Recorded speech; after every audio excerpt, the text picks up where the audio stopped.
Get a hold of one of us downstairs at the tables. We'll let you know. For those fleet managers and vendors that are coming to tonight's networking event, it's going to be east of Muskogee where OG&E is. Take that access road all the way to the end towards the water where the port is. You'll see the big boats and stuff there. If you have any questions on how to get there, just get a hold of one of us and we'll tell you exactly how to get there. Everybody should be able to get you my cell phone number if you have any questions, but we want to be sure everybody gets to our networking event. For the VOTEC students, I want a big round of applause for all of you guys being here. You're our future. We're not going to be able to continue in our industry without you guys. So we have a lot of people that's been in this for a long time. They're going to be retiring. You guys are going to have to step in and take over for them. Cars are getting more and more complicated every day. They're only going to get more complicated, so I want to encourage you guys to dig deep, bury down, learn this stuff. It's a wonderful trade to get in. You can make some really good money for those awesome techs. They can make six figures. They can make 100,000 plus. And it's going to take those kind of people in the near future to be able to work on these vehicles and equipment. Even tractors are going to all the emission stuff, so they've got computers on them. We've got zero-turn mowers that have computers. They've got oxygen sensors on the lawn mowers now. So this stuff is coming, and it's coming fast, and it's going to overtake us. So we're going to be looking for these new guys coming up that's had this training to be able to keep us up to speed on all this. With all of that, I want to introduce Mr. Roy Tucker. He's our interim city manager, and I want to say soon to be Supreme Court Justice.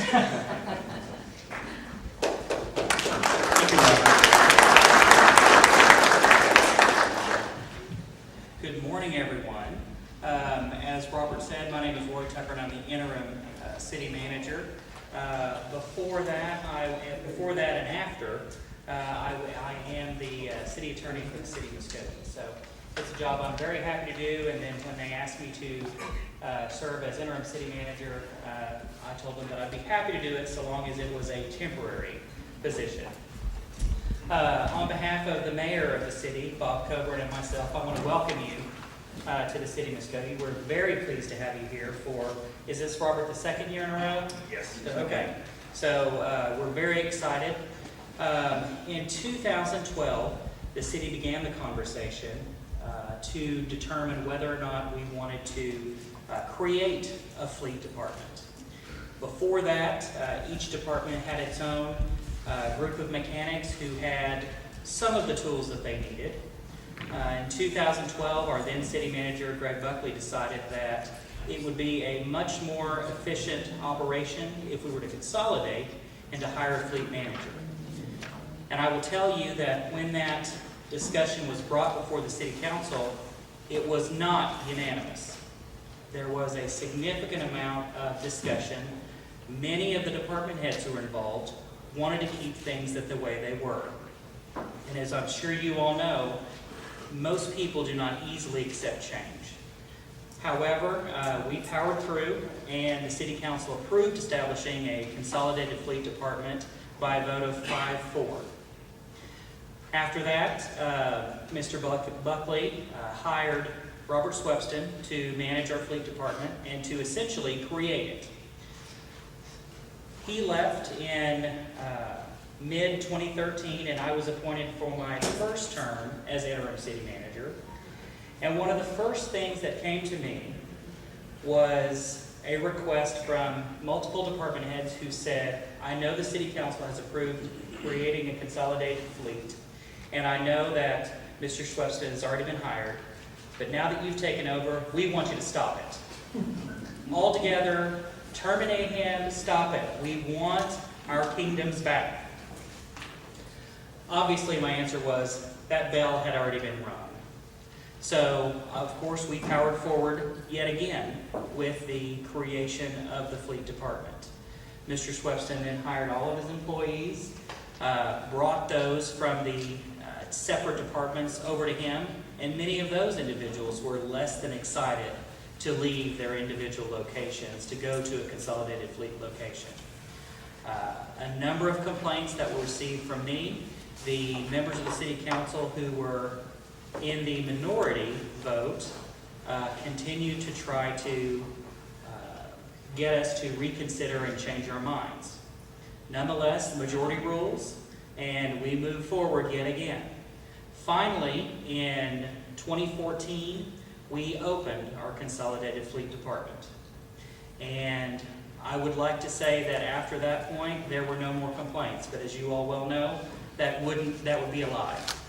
We did have a number of complaints. However, now that we're in 2016, I am very proud to say that all of the naysayers have now said this was the greatest thing that has happened in the city in a long time. We are getting far better quality repairs. Our vehicles are lasting much longer, which of course, as city manager, my job is the money, so I'm very excited about that. And we now have a very good reputation, and I know a large part of that is thanks to Mr. Schwebston. And it is also thanks to the hardworking mechanics who are in our department. And I have to tell you all, in my closing here today, is I cannot tell you how much the public officials and the city administrators appreciate the work that you all do on our fleet. Working for a public entity, as many of you know, is a mostly thankless job.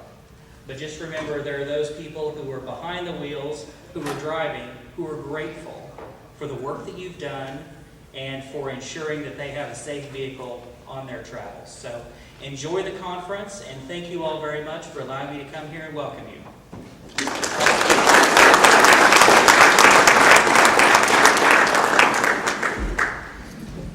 I want to thank Mr. Tucker for that wonderful welcome invitation.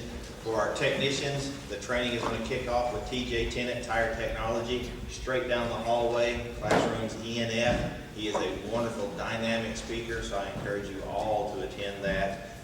Then there will be additional breakout sessions from there, some taking place at the fire department. If you need any further information, please just contact somebody downstairs at the desk. And who do we have from the chamber here that's going to welcome our keynote speaker, Mr. Griffiths?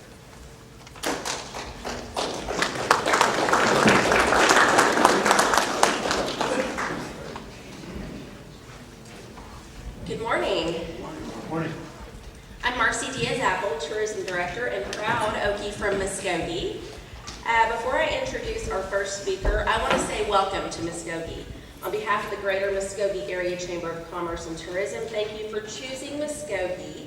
We're a friendly community that combines the best of a charming hometown atmosphere with the energy and excitement of a growing city, and we truly are growing. We're proud of our city, and we're thankful to have the Oklahoma Public Fleet Management Association with us for the next couple of days. Your first speaker today is Bill Griffiths, Division Chief of Management Services from Montgomery County, Maryland. Bill Griffiths is the Division Chief of Montgomery County Fleet Management Services in Maryland.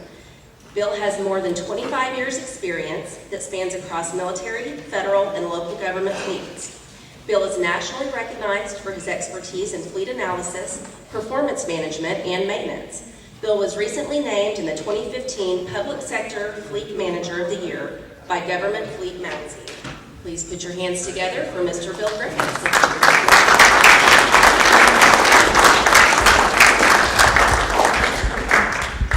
Once again, I just want to encourage all of the technicians to attend TJ's session. You're more than welcome to stay here, but I think you'll definitely get more out of it as a technician side from his presentation down the hall. Mr. Griffith for the fleet manager.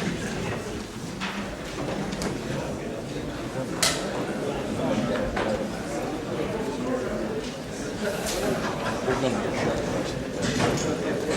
Okay, I don't know what time for sure, but I'll find out. Okay. Yeah, it'll be leaving.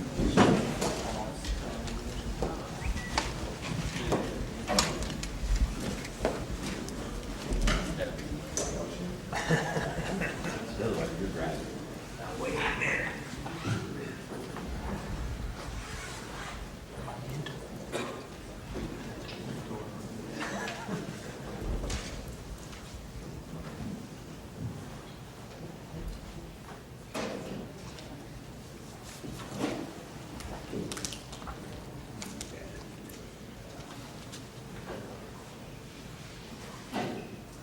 How's everybody doing this morning?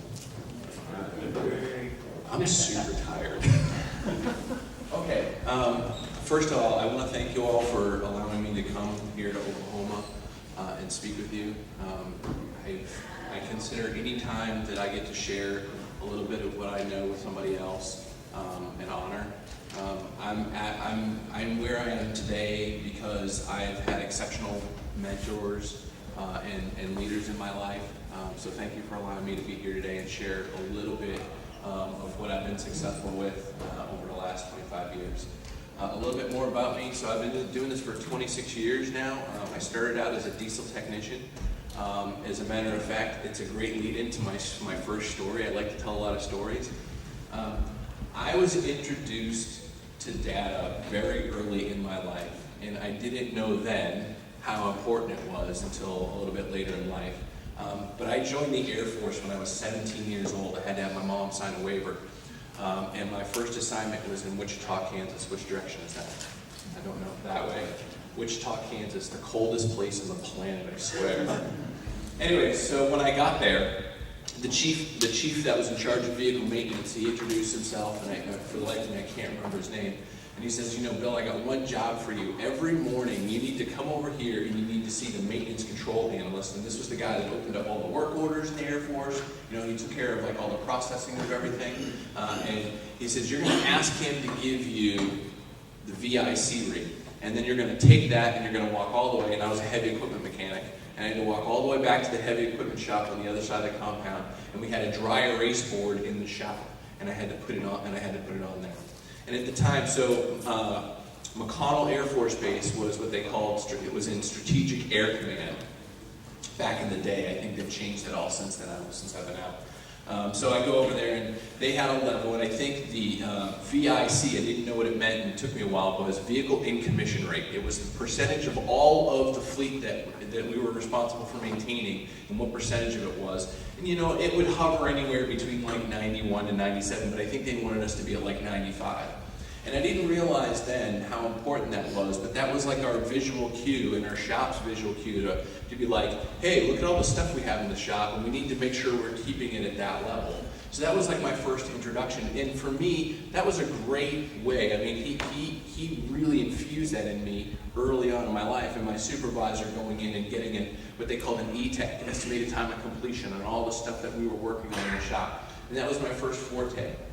Fast forward about 12 years, I'd gotten out of the military, and I went to go work for the Department of Defense. And at that time, so I was in Kansas, and now I'm in California. And so it was a civilian-run maintenance facility on a military installation. So all the maintenance in the shop was done by civilians, and I was running, at the time, I was running the shop. It was actually what they called a working leader. I mean, I'm sure you all have that, like working leader. Well, the maintenance officer wasn't particularly nice. And every month he used to get the report, the productivity report of everybody in the shop, and he called all of the technicians, all the supervisors into the break room and proceeded to bitch people out. Griffiths, last month you only had, you know, I think what was there, like 240, you know, essentially available hours in a year, in a month. You only worked 107 hours, and you only got done 4 work orders. What's your problem? And that's exactly the way that he came across. And every month he did that. And it was like he put the fear of God in you, you know? But there was no context. I tell you that story because there was no context in his numbers. He bitched at me for having, let's say, 140 hours on 4 work orders, but what he didn't know was I was the only guy doing rebuilds in the shop. You know, so yeah, while Joe Smith over here had 15 or 20 work orders, they were all PMs, I'm over here overhauling 5.9 liters all day long. And so there was no context. And I tell you those stories because fleet management, maintenance management, we're one of the original big data people. Everybody's heard that term, big data? If you haven't, it's a thing. So here's what's crazy.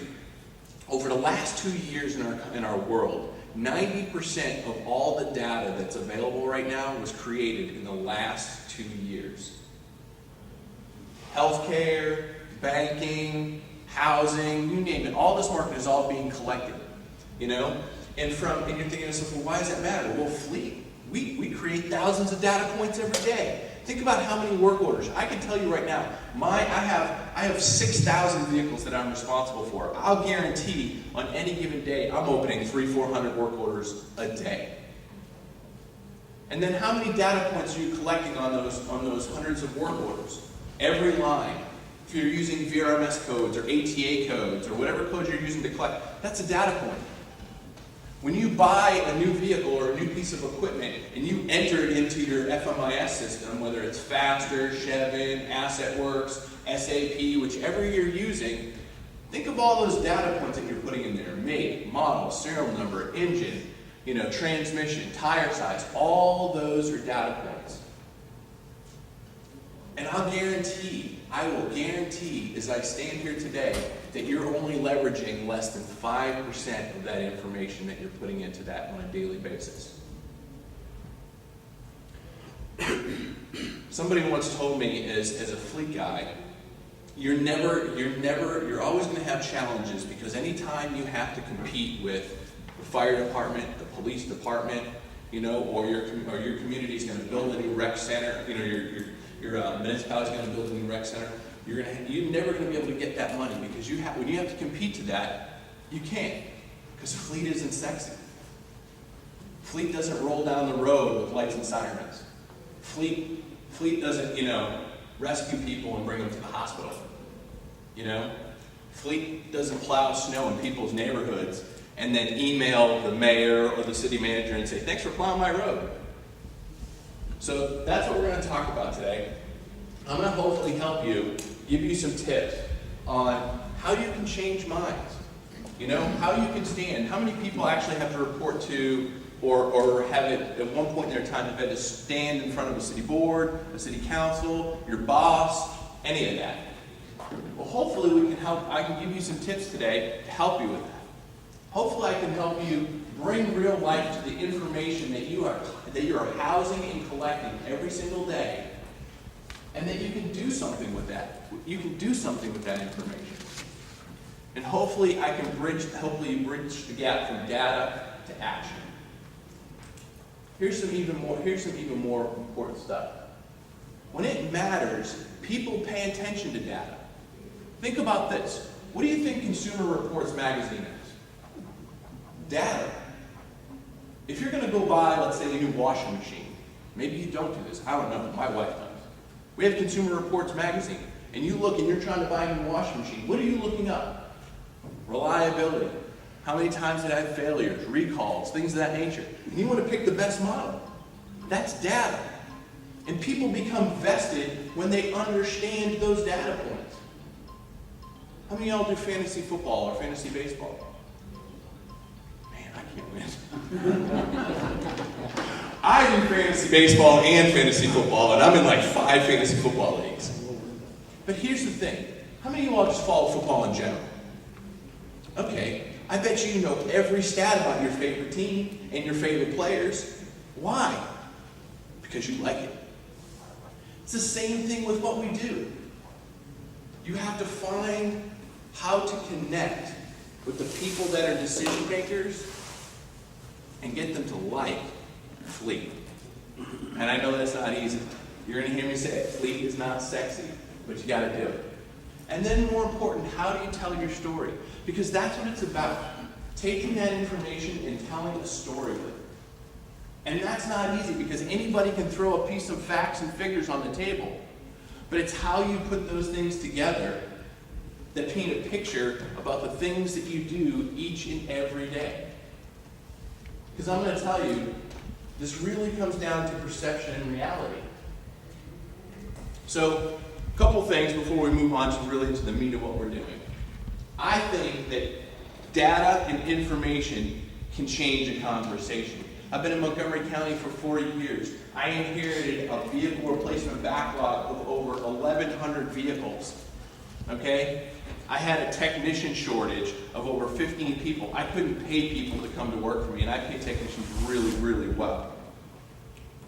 They gutted my fleet replacement fund. I needed new fleet facilities. And through the power of information, through the power of influence, power of telling stories, I was able to make a change. I think data can inspire progress and galvanize change. I think if you engage with your staff and your technicians on the shop floor, I believe that you can help them if you want to start setting goals and you get them to get buy-in on what those goals are. I believe that that can help inspire them. And then lastly, I think it can guide innovation and strategic direction. And you know, I don't like the word innovation, I use it as a buzzword, you know, but the reality is, to me, innovation at its core is change, solving a problem. At its core, innovation is solving problems. So we're going to talk about that.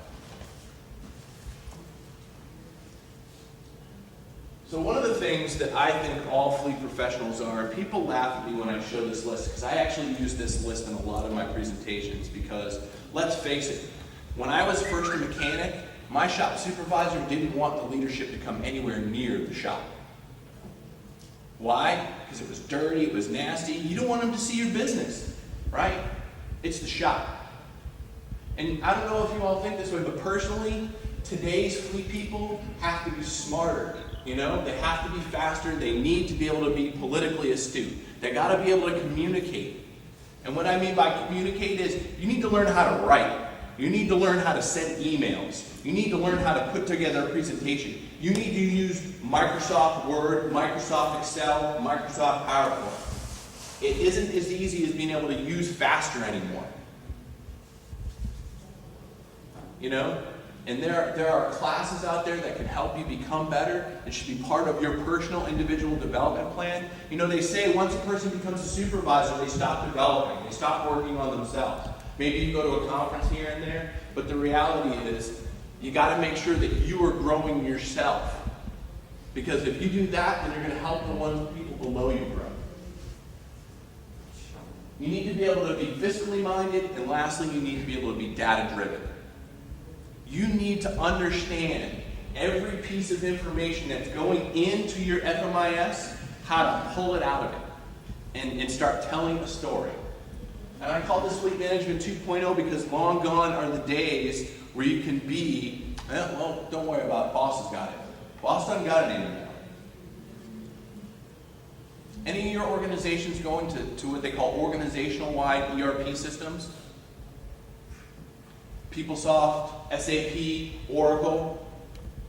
When organizations decide that they want to harness all of the data from all of the organizations in their municipality, they do what they call an organizational enterprise-wide ERP.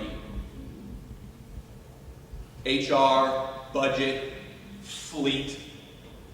And it's scary because the fleet stuff doesn't do what you need it to do. But they do that because today's budget and finance people come in the door and they want to see visibility on everything. Your stock room, your fuel levels, how you buy your vehicles, what you paid for it, what you put on it, how it's being depreciated, how you maintain it. So those are some things. So you've got to be a part of that.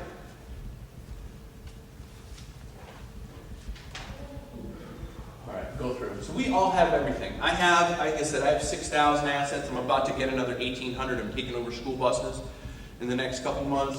I got 500 I got everything you got. I got refuse police, I got transit, I got public safety, I got fire, I've got everything. Okay? Where Montgomery County is a full service county. That means we provide the services for all the municipalities that reside within the county. 500 square miles. The problem is, politicians, leaders, only see things like lines of dump trucks, lines of brand new police cars that haven't been built yet. And they don't understand. That's all they see.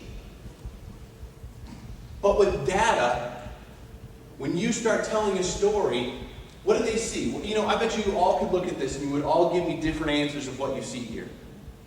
And some of it would be right, some of it might be wrong, but at the end of the day, your people, your leadership, they don't see it through the same lens as you do. They don't see that this is a 17-year-old dump truck that's got 200,000 miles on it, that the frame is starting to rust apart because of all the sand, the salt that's been holding over the last couple of years, and they certainly don't see that it's running on B20. And think about that times, I got 170 of these babies. They don't see that, but you do. And it's your job to be able to articulate that in a way so they can understand it. They don't see the whole picture. They don't understand what's going on in the shop. Okay? It's really a perception of reality. They don't understand your mission and vision. Do you even have one? Is it published? Have you shared that with somebody? And does your mission and vision align with your parent organization's mission and vision? I mean, I know that you're like, well, my boss does the mission and vision. Well, okay, but is it clear? Is it articulate very clearly about what you do? Have they ever been to the shop? Have you ever even invited them? And that's important. They need to start understanding the things that you do. How many of you all have replacement funds? Okay. How many of you all want replacement funds? Exactly. How many of you all go to your boss every day and say, I need these new cars, I need these new whatever? Is it a conversation or are you bringing information to them? I'm going to tell you, one of the things that I did when I got there, and I thought I was going to a great organization. Montgomery County is one of the wealthiest counties in the country. When I got there, I found out there's no money in the replacement fund. This is a fund that departments are supposed to be paying into so they have money to replace you. You all know how an internal service fund works. Mine was negative $5 million. Oh, by the way, I had, 1,100 vehicles, 500 of which were police cars that needed to be replaced like yesterday. How many of you all charge an overhead for, or administrative fee for your fuel sites so you can maintain them? Even a simple 2 or 3 cents a gallon helps you then, so when you're going 5 or 10 years down the road, when you need to replace that site, there's money in a fund to be able to do that. Staff and training. It was the gentleman up here earlier was talking about how, next generation technicians. I know you all have the same problem. I have 208 technicians. I know you have the same problem I have, which is the old guys don't know how to use a computer, the new guys know how to use a computer, and the old guys don't want to talk to the young guys. Right? Okay. Oh, and the old guys get to pick and choose the work orders they want to work on. Anyways, that doesn't happen, right? But the reality is that's your goal. Your goal is to start creating the reality. How many of you all generate a monthly report to your boss? What are some of the things you include in it? Yeah, it doesn't matter. What do you include in it? Yeah. It's basically an activity report. I'm the street commissioner in Talbot, a small department. It's an activity report to the mayor and council every month, and it just everything that we've done. So is it things that have an outcome? Meaning, if I'm reading it, do I understand how it provides a service to your customer? Okay. Anyone else? Okay. Good. And I encourage all of you that if you're not doing it, after we talk today, if you want to spend 5 minutes, I'll give you 5 metrics that you can put together out of your sister system tomorrow that you should start generating and giving to your boss on a monthly basis. Why? Because you want to start showing your boss the value of fleet management in your municipality and how that works. So why are we sharing it? You want to define about what's important. That's why I asked that question. What's important? For me, I want to show about reliability. On my transit buses, I want to show how long they're on the road and when they don't break down. I want to show that PM compliance of all of the departments, not PM compliance as a whole. I want to show them that the police department can't seem to make their police cars show up to the shop on time for PMs and I have to shut their fuel off. Okay? I want to show accidents. I want to show the risk management people how much it costs when we have accidents in our department and how long it takes a vehicle out of service. I want to educate people about things that matter. I want to show the finance people who seem to, when I tell them that diesel is going to cost $3.25 a gallon on average through the year, and they say, no, we only think it's going to be about $3.02 a gallon a year, and I send them a report that shows that, you know, it's going up and it's going down, I want to show them that I have been right all along. Use it to set goals. You know, what if, and these are maybe these are internal things. You know, maybe you want to get technician productivity up to 1,500 hours a year, you know, and start setting goals. You can use it to measure. Encourage action. And to me, communicating progress at a very high level, and I'm going to show you, like for us, we put together this as a whole overarching plan, and I wanted to show them that we were meeting the goals that we established. And then lastly, doing it in a format that they understand. And then it's consistent. I say monthly report. I give my boss, we generate 3 monthly reports. An internal maintenance report that's about 15 pages, all internal maintenance things, you know, turnaround rate, technician productivity, percentage of overtime, PM compliance, mechanical failures. I give a report, don't laugh at me, I give a report to my boss that's 53 pages long every single month. Highlights and exceptions, and it's everything from everything we purchased, everything we disposed, all the fuel, all my budget, everything, and then we have another 3-page report that goes to the county chief administrative officer that shows, you know, reliability, PM compliance, accidents, and on-target budget. Because those are his goals. Gave me a mouse. I'm afraid of like messing up. Sorry. So knowing your audience, I just talked about how I spread that out. How many of you people talk with your boss on a daily basis, or is it your goal in life to talk to your boss as little as possible? No, it's not about that, because the reality is your boss is that first line of defense. Your boss, you should be like this with your boss. You and your boss should be in lockstep. You know? You want your boss to invite you to the meetings that they're making decisions about your program about. And you can do that with information. If you arm your boss, educate your boss the best way you can. That way your boss will say, you know what, thanks for giving me that, but I'm going to bring you with me just in case they ask those questions. Anticipate their questions. Get to know the people that you're going to do this information for. I'll be honest with you. I have lunch with the finance director every month. I have lunch with the procurement director every month. I don't do it because I like to. I do it because it is important. You know, I have coffee with my OMB analyst. Just had it with him 2 days ago. What we were talking about? Hey, we're talking about accidents for the police department. We're generating a report. And I literally drew out in my notebook, hey, would this work for you? Yes, thank you. Bam. Went back to my office, went to my analytics team. I said, I want that by next week. Be discriminating about what you present, because not everything that you generate and you do in your shop is something you want to share with people, right? Because sometimes when you dig into your information, you find out you're not really as good as you think you are. And I know I had that problem. When I had PM compliance and I was at like 50%, I was like, oh, I can't publish this. How can I do this? Well, you know what? I can publish it, but right below it, I'll show department performance. And now it's put in context. And then on the front page of that report, we say, PM compliance was at 56 last month, it's down from 64 last month, and then I say, keys to contributing, the police department missed 44 PMs. I'm putting it now in context. You all know your customers better than anybody. Don't let your customer hang you out to dry. Because we all know, DOT will do it, the police will do it, the fire. Police and fire are the worst. I don't mean to bag on them, but like they are. They will hang you out to dry in a quick minute.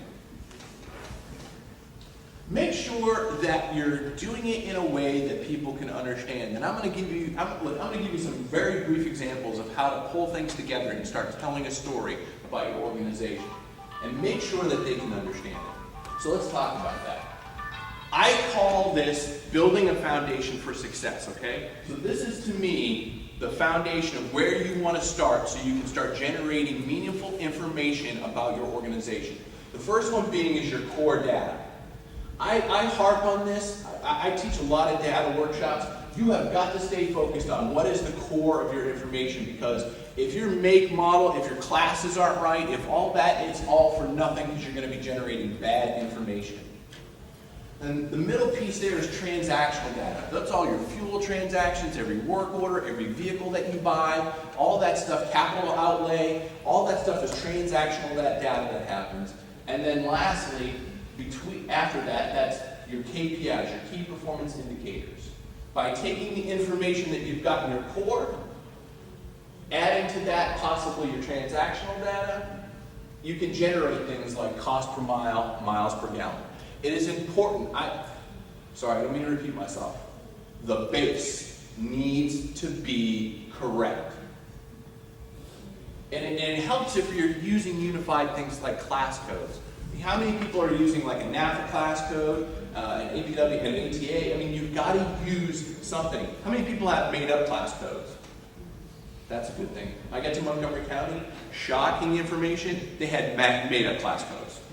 I had to literally transform. I had to train. We went to NAFTA class codes. I had to put all of my classes in the appropriate budget. It took my two data analysts like a full year. They hated me. But the problem was, you can't benchmark. I couldn't start doing this properly because I couldn't roll up all my sedans, all my pickup trucks. I couldn't do that. And that's why it needs to be in its proper bucket so you can start doing that. So start with building core reports, your composition, utilization, and then start doing things like cost per mile, fuel consumption, miles per gallon, all that. And then you can add maintenance reports in there like availability, PM compliance, but make sure you're doing it in a way that you're getting something out of what you're reporting on. Don't report just to report on something. It means nothing. So I want to reiterate again, I'm going to beach down on this. Make sure your information is valid. Okay? Take a look at it, scrub it. When was the last time you looked at all the vehicles in a certain class and then you made sure that they're all in the appropriate class and that you can move them back into the appropriate bucket? Okay? You want to be able to do that because you can't report on something if it's not accurate. Does your data already have a reputation? I can tell you mine did. When my first week on the job in front of city council, they grilled me. You can't account for 1.2 million gallons of fuel. Why?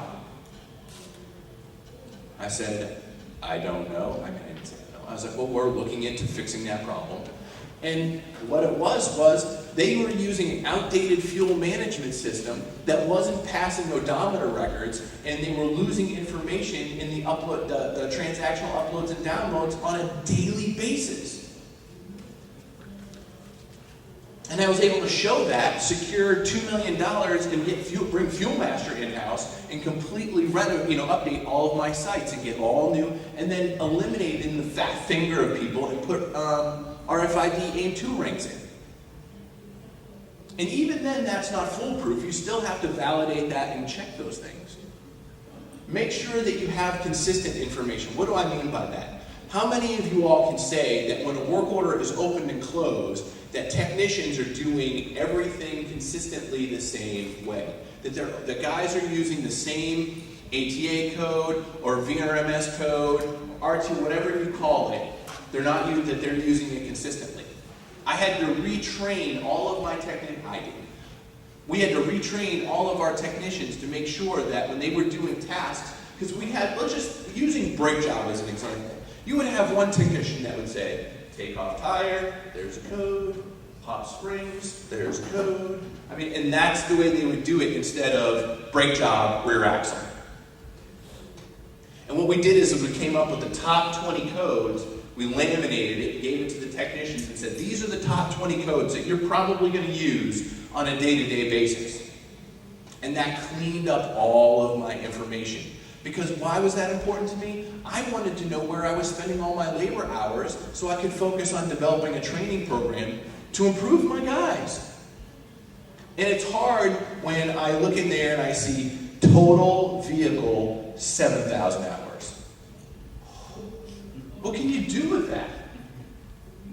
Isn't it easier when you can see diagnostic, engine diagnostic, 200 hours? Okay, I got that. Charging system, 140 hours. Now I know I can get Cummins in the house and I can do some training. I can bring Allison and I can do some training. I can do some charging system training. It's important. And if you don't train your guys to enter things properly in their work order, you can't glean that information to turn it around and do something with it. All right. I used to think this was a chart that I used to do, I'll admit, when I was a first-time fleet manager back in, I was like 13, 14 years ago. It was a chart that I did. I was responsible for everything. And I didn't think I was doing anything wrong at the time because this was the default chart in Excel. And I was like, oh yeah, this is it. Well, I will tell you right now, if you use that to describe your chart, your thing, if you walk away with anything from me today, don't ever use a pie chart to show your fleet. Visualization is an important part of what you do. Executives, when you give an executive information, they're only going to look at it for like 30 seconds. They need to be able to look at something right away and glean information that you want them to see and make sure that it matters. You want to make sure it's clean, concise, and clear. This is the same information, just in a different format. I have 3,233 county vehicles. Yeah, that's what the executive wants to see. But the budget office wants to see just a little bit more. And this is the same, sorry, the budget office wants to see just a little bit more.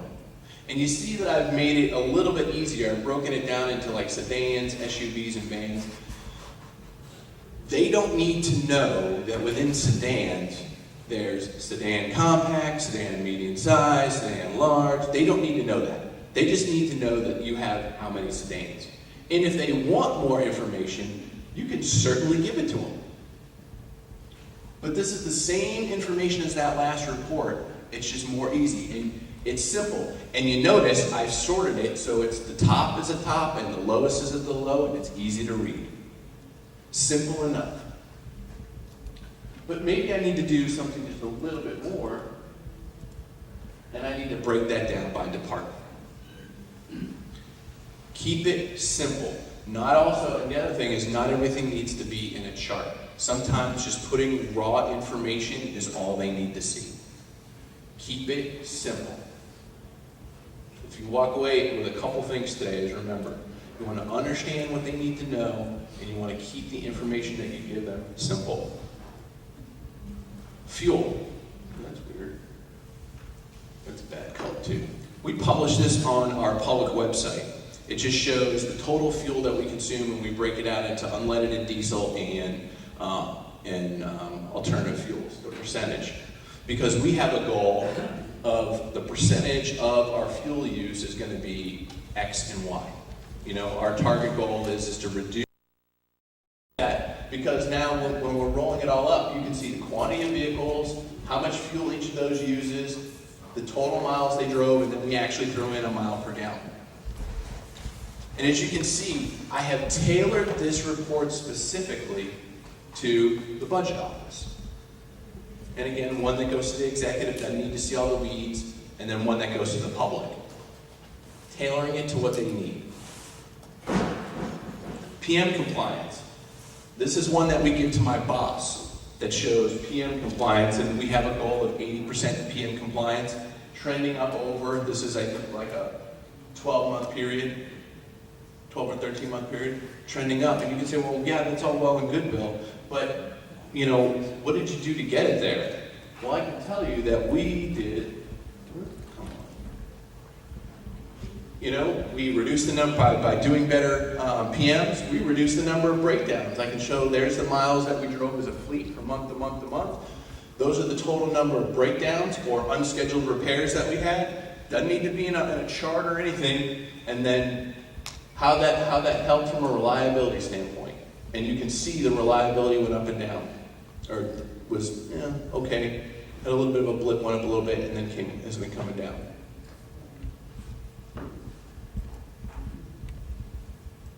And then on a larger scale to an executive level, you can show how fleet reliability has increased. The blue is the trend for the top, what we're currently doing. The pink was a trend what we did the previous year. And as you can see, that reliability is up. Why did I show you those? Better PMs, less breakdowns means better reliability. I have those same 3 charts for police department, the fire department, DOT, and that is, excuse the phrase, that's the no bullshit answer right there. You know, a 70% increase in reliability. Okay, that's because we're getting our PM, we have better PMs and less breakdowns. That shows the performance of your shop. The other thing you need to have at the ready, in my opinion, is you should have all of your class data easily and readily available, because the other thing you're going to get asked a lot is for people that want to know is utilization. Do we have enough underutilized? Do we have too many underutilized vehicles, or do we have enough? You know, I'm not going to buy you any more vehicles because you got all these ones that aren't driving enough miles. Put together, roll that all up in class information, showing all the total miles that they drive, what the average is, and a good rule of thumb for me is a vehicle that drives less than 50% of a class average should be gone. Because my boss, when I first got to my job, he was like, I want you to get rid of all the underutilized vehicles. And he goes, and the standard is 4,000 miles. I was like, where did you come up with that? It's completely arbitrary. Well, that's what Fairfax County does. We're not Fairfax County. So I showed up, I said, can you give me 30 days and let me come up with the numbers, and I'll do that. So you should have this. We update this biannually, and then every year at the start of the year, we said every department, we have all the class averages, and we have an average target. And our policy says that if you can't get 50% of a class average, it's considered underutilized. And so we send them a list of vehicles that are underutilized. And then, you know, you can also roll this up and have class costs. What the average age is, average miles, mile per gallon, cost per mile. These are important because with those costs, times the number of miles that they drive, you can demonstrate how reduced cost per mile is saving you in a budget. Meaning, you know, if your average cost per mile is 25 cents a mile, and you drove 1 million miles, and last year it was 27 cents, and you reduced it by 2, and the mileage stayed the same, you can show that you just saved that money.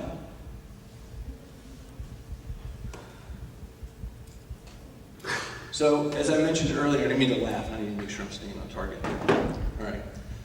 They always like, your municipalities like you to gauge how you're doing against other municipalities, which is completely BS and unfair. Because one, how many municipalities around you are the same size, have the same fleet composition, drive the same mileage, have the same applications as you, but they like to do it anyways. And if you do, you can say, well, you know, boss, it would be better if I reached out to like American City and County and did some benchmarking, or I went to NAFA, or I went to APWA and I did some benchmarking. But if you're forced to do it, go ahead and do it. And this is an example. I get asked every year about public safety vehicles, transit buses, and public school buses on how we gauge versus other municipalities, and this is the way that I do it. I come up with a little gauge, I show where I rank versus another one. This is not the full picture, but the reality is this is what they want to know. It's unfair. My car, we drive a lot of miles with our cars, so, and it's going to influence things. Lastly, I want to talk about how you can link data to a program. So one of the things that I did when I first got to Montgomery County is they didn't have a lot of fleet policies, they had no strategy, I had no replacement plan. So one of the things that we did is we came up with a fleet strategy. And that fleet strategy was, I apologize, this is not like this, these mistakes must be from the screen. Is we came up with what we called the pillars of our fleet management program. And within that, you know, we had maintenance and management practices, right sizing, alternative fuels, and emissions reductions, but within there we had measurable goals, like fleet utilization, you know, percentage of fuel reduction, emissions reduction. We were going to work towards increasing our alternative fuel use. And for every one of these, this was, I think, about a 15-page policy. Talked about utilization and telematics, and it covered the full gamut. But we used this because I needed to start lobbying for more funding. I needed money for CNG infrastructure, I needed replacement funding, I needed money for a new facility, a lot of things of that. And this was the mechanism in which we did that. And so we developed what we called a process map, where we identified all the things that we wanted to do. And you could do this for everything, whether it's maintenance, whether it's replacement planning, whether it's fuel management, you can do whatever. This is a great map. Identifying what your plan is going to be, collect that information, and for us it was like, okay, we're going to optimize the number of vehicles we have. I showed you how we came up with a strategy to do that, and then we were going to implement that. Because it's tough. One of the things I had to fight was, when I was in front of council, they're like, why, I have a Honda Civic, and it's like 15 years old, and it's fine, and why do you need to replace it? Well, because your Honda Civic isn't driven by 20 different guys, some of which are 6'7", some of which weigh like 300 pounds, some of which just don't, smoke in the car. And when they came out to the shop and they understood that in more depth, but then we showed them the numbers behind that, they understood it. And then we came up with a strategy. So for us, we said when we replace a sedan, the standard versus sedan replacement is going to be a plug-in hybrid. And to do that, we need to be able to have some infrastructure. And I could talk about now about that. And so then we did that, and then we monitored the performance, so we were able to produce that. And then along with that, we said, okay, we're going to reduce our petroleum by 20%, get rid of our emissions, we're going to increase certain things, we're going to make sure that we buy the most fuel-efficient vehicle available on the market for each class. And doing this, we'll make sure that we optimize it. We'll make sure we work with every single department and make sure that we get them what they need within reason, with the goal is to reduce, replace, and eliminate. So we did that. We figured out for every vehicle class, how much money were we spending past its anticipated life cycle? And it was shocking. And so once we did that, we were able to say, we're going to focus on we're going to create a point system that focus on getting rid of the most costly vehicles to operate. And we did that, and we showed them that. And once we did that, we were able to get some costs. We were able to say, okay, we project that we're going to save $1.5 million in the first year, so on and so forth, and how much money we were going to save in out years by doing that. And they said, we trust you, your numbers are right, you've shown us that you've got your stuff together, we're going to start giving you your replacement fund back. And they did that. They gave me $11 million to replace just my administrative vehicles.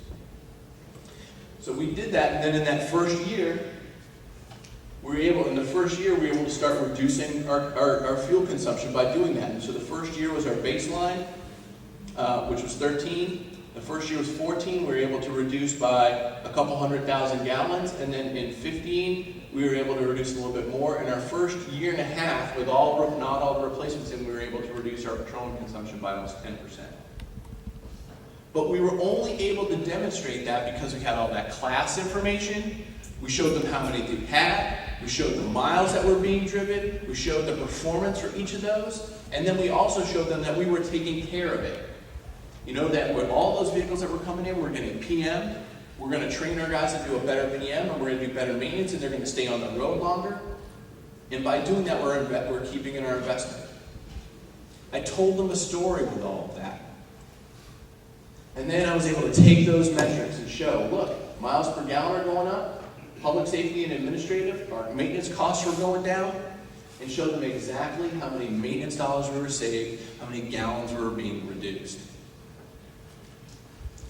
This looks easy on PowerPoint, but I'm going to tell you right now, it takes work. It starts with taking the time. It starts with getting to understand your information. This is what we got. We put in 20 EV chargers. I was able to get $6 million for CNG infrastructure. I'm actually in the largest LEED Gold facility on the East Coast, 280,000 square feet. It's over 60 bays in the shop. But we're able to do that. And then the last thing we're able to do is we created a dashboard. This is our public-facing dashboard, where we show our performance, our reliability, our PM compliance, our turnaround time in the shop. And each one of these, and you can't see it, if you want it, I'll send it. What were the factors that contributed to it? What were the restricting factors for not doing better? And what are we going to do next year to make it even better? We put this out there publicly. You know, and my feet are being held to the fire to make sure we follow up to these things. So get to know your managers. This is how I tell people. Get to know your senior managers, your boss, your budget folks. You know, I mean, ask your boss, hey, do you mind if I get to understand what they need to know to better understand your organization. Have them come out to the shop, give a tour. Have an open house. I do an open house every single year. I do an open house and ride and drive. And I invite council, their council minions. I bring over all the budget staff, the finance people. I bring them all in. Tie your goals to organizational goals. That was one of the first things I did. The executive was improve public transportation, more public safety, school buses. Okay, no problem, boss. I'm all over that. And I tied a lot of my organizational priority goals to that stuff. And then I put all those in performance plans of all of my subordinate staff. Create those core KPIs. Reliability. What's important? Once you know what's important, ask them what's important, and then do it. Simple, start small. Doesn't have to be overly complex. PM compliance, people who aren't bringing them in, accidents, fuel, reliability. Create an annual fleet report. My first one was only 7 pages long. Last year it was 25 pages, full of pictures and charts, nice little pretty stuff. But it shows exactly what we're doing. We're being as transparent as possible. I talked about it earlier about the class codes, but eliminate jargon. People don't know what CNG is. People don't know what VRMS is. People don't know what certain things mean. People don't know what DEF is. Explain it. Diesel exhaust fluid. Vehicle repair code. People make it. Your class codes, people don't understand public safety unmarked. Okay, maybe it's clear, but public safety vehicles, unmarked, posted. So keep it simple. And like I said, give tours. Don't be afraid. And you know what else tours does? Get you to clean your shop up. Spring cleaning, fall cleaning. Bring them down there. Have an open house. Do you have that new Gems bucket truck? Bring them in. Show it. Hey, we just ordered this. It's a hybrid electric. It does this stuff.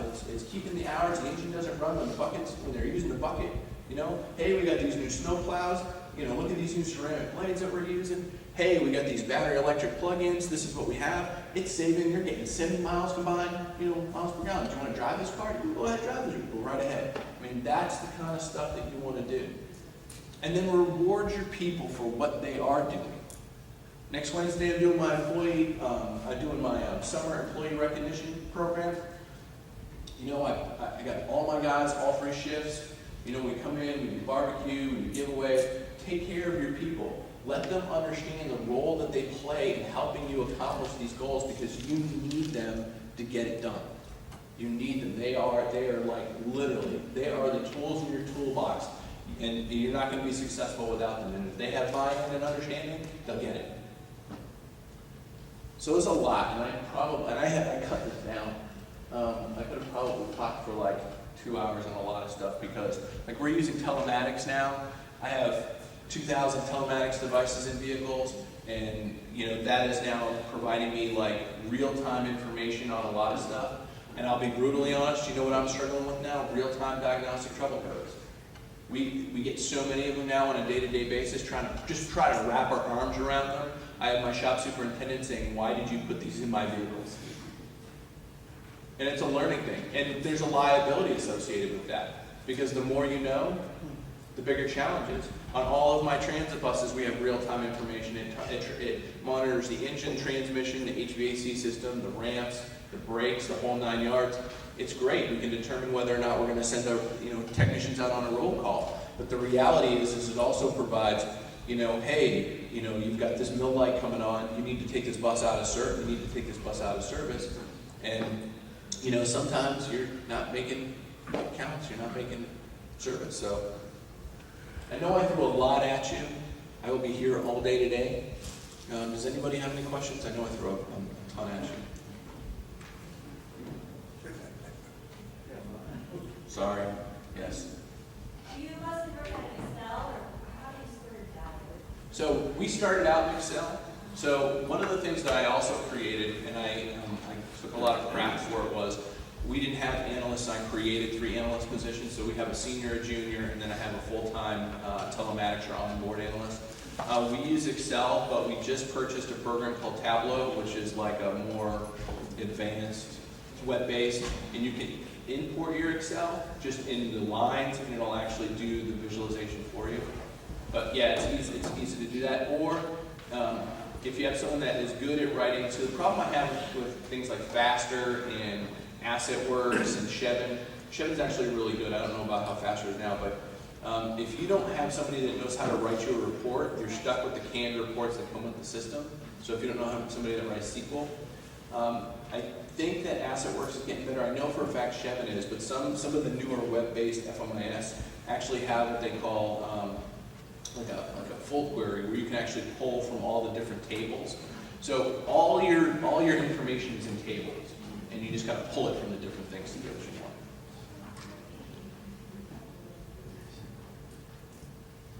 No other questions? Yes. You mentioned VMRS coding. Are you using that, getting all the updates, or? Yes, but we're not, so one of the things that I did in our previous job when we were working on it now was, and I'm sure you all have this problem, which is there are so many VRMS codes that you can get lost in the weeds. My last year, we pared all that down to just a minimal amount of codes. The other problem that people have is they have too many people that have administrative rights to your system, and then they go in there and then they add codes and don't tell anybody, and then you run a report and you'll say, where did these lawnmower codes come from? And so so we do that, and then we try to update the technicians. We do a quarterly technician technology training update. So, to answer your question, slowly. It's not easy. There's a lot of codes and you can get lost in the minutia.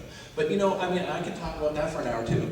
If you're tracking properly, again, if all of your class codes are right, like if all your make, model, serial numbers are all that, if you think about all that stuff is right, and then you're properly using all of your ATA codes or your VRMS codes, right?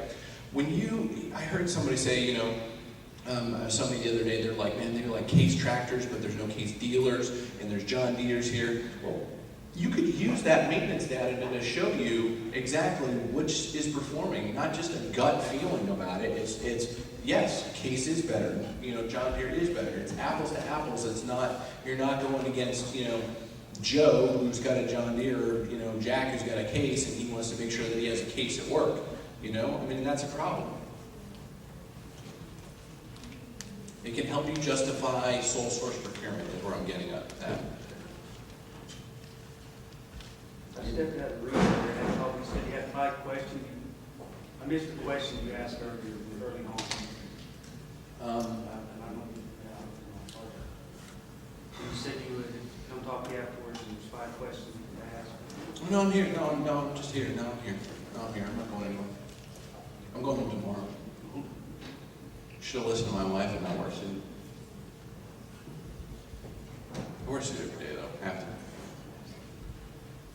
All right. Well, I appreciate the opportunity to be here. I hope you were able to walk away with a couple tips. And if you have any questions, I will be around. Thank you.